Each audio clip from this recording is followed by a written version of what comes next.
राम सेतु एक अद्भुत सेतु भारत के दक्षिण में तमिलनाडु और श्रीलंका के बीच एक अद्भुत सेतु है जिसे राम सेतु कहते हैं। यह पत्थरों की एक श्रृंखला है जो समुद्र पर तैरती हुई प्रतीत होती है।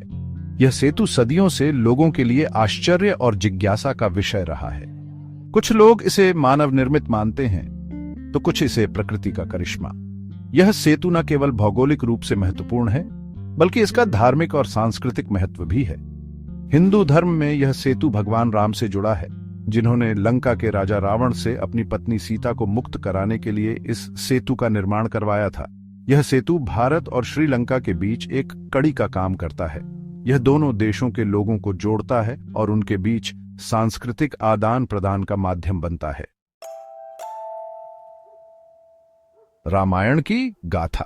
रामायण हिंदू धर्म के महत्वपूर्ण ग्रंथों में से एक है। इसमें भगवान राम के जीवन और कार्यों का वर्णन है। रामायण के अनुसार रावण ने राम की पत्नी सीता का अपहरण कर लिया था और उन्हें लंका ले गया था। सीता को मुक्त कराने के लिए राम ने अपनी वानर सेना के साथ मिलकर समुद्र पर एक सेतु का निर्माण किया। इस सेतु को बनाने में वानरों ने पत्थरों का इस्तेमाल किया था जिन पर भगवान राम का नाम लिखा हुआ था।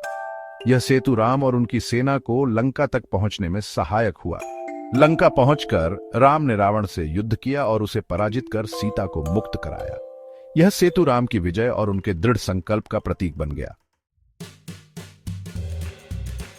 वानर सेना का अतुलनीय योगदान। राम सेतु के निर्माण में वानर सेना का योगदान अतुलनीय है। वानरों ने अथक परिश्रम और समर्पण के साथ इस सेतु का निर्माण किया। उन्होंने विशाल पत्थरों को उठाया और उन्हें समुद्र में डालकर सेतु का निर्माण किया। नल और नील, जो वानर सेना के प्रमुख योद्धा थे, इस निर्माण कार्य में महत्वपूर्ण भूमिका निभाई। उनके पास विशेष शक्ति थी जिससे वे पत्थरों को पानी पर तैरा सकते थे। वानर सेना का यह अदम्य साहस और समर्पण राम सेतु के निर्माण में महत्वपूर्ण साबित हुआ। इस सेतु के निर्माण ने यह सिद्ध कर दिया कि दृढ़ इच्छा शक्ति और समर्पण से असंभव को भी संभव बनाया जा सकता है। विज्ञान का नजरिया। राम सेतु के अस्तित्व को लेकर वैज्ञानिक भी शोध कर रहे हैं। कुछ वैज्ञानिकों का मानना है कि यह सेतु प्राकृतिक रूप से निर्मित हुआ है। वे कहते हैं कि समुद्र में आए तूफानों और ज्वार भाटा के कारण पत्थर एक जगह जमा हो गए होंगे, जिससे यह सेतु बना होगा। हालांकि कुछ वैज्ञानिक ऐसे भी हैं जो मानते हैं कि यह सेतु मानव निर्मित है। वे पुरातात्विक साक्ष्यों का हवाला देते हैं जो यह संकेत देते हैं कि इस क्षेत्र में प्राचीन काल में मानव सभ्यता का अस्तित्व था। वैज्ञानिकों ने इस क्षेत्र में कार्बन डेटिंग और अन्य वैज्ञानिक तकनीकों का उपयोग करके पत्थरों की उम्र का पता लगाने का प्रयास किया है। हालांकि अभी तक कोई निर्णायक परिणाम सामने नहीं आया है।